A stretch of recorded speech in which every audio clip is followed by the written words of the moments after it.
Hello everyone, welcome back to Fury Time channel. Friends, before starting to watch this video, I would like to ask you to subscribe to my channel. Thanks for supporting me, guys. The promoter of the former world heavyweight champion Briton Anthony Joshua at the Hearn shared his opinion about the last fight of the British WBC champion Tyson Fury against the former UFC champion Francis Ngannou. The functionary considers Fury a psychologically unstable person who reacts sharply to criticism from fans. The promoter also drew parallels between Fury's current situation and the one Joshua found himself in after losing to Mexican Andy Ruiz. I know that you have already given comments about the Fury-Ngannou fight, but I want to hear your opinion about this. We've seen this before with Joshua. When the performance didn't go as expected, people start calling for the end of the fighter's career. How do fighters cope with this? Because this doesn't happen, for example, in football. This is a really good question, and it's really difficult. I think some people suffer from this more than others. I really think Fury will really suffer from criticism.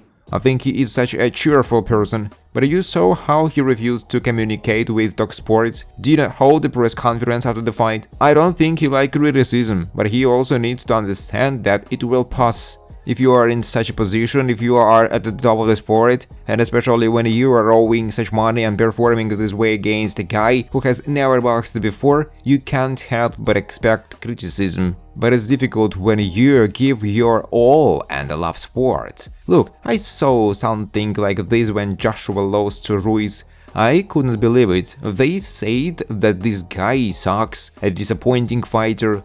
They went from admiration to annihilation, and obviously the current case is much worse, because Ngannou is not a heavyweight from the top 10, but a fighter who has never boxed before. I think his victory only made things worse, because most people didn't think he had won. He was kind of given it. It can make you unpopular. I think Fury will have to go through this way. I don't know how he will cope with this. Probably he will decide to just take a short break, stay away from the media, turn off social networks, but you'll still have it. I have similar cases on a smaller level. If I want to make a big fight, if I want to talk nonsense and I want to promote my show and that someone performs poorly, you take the criticism on yourself. Criticism goes alongside the sport. This is life.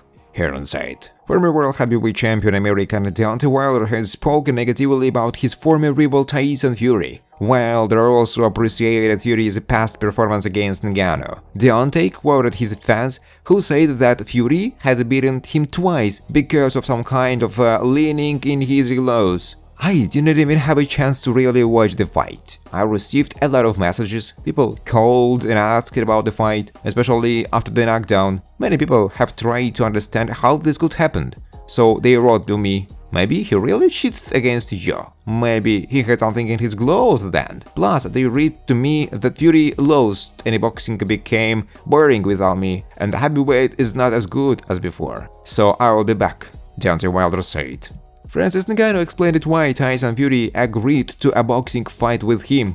I really want to thank Tyson Fury for his sportsmanship and for giving me the opportunity to have a boxing fight on the biggest arena in the world. While some are too worried about how they will look or what they might lose and what others will say, Tyson stood up and agreed to this fight, and he did it because of his passion for fighting, as well as in order to give the fans an eventful evening. I think we both did it. What a great way to make my boxing debut and combine the two sports that I love. Thank you, Gypsy King, Ngannou said. Thanks for watching, guys. If you like this video, please subscribe to my YouTube channel.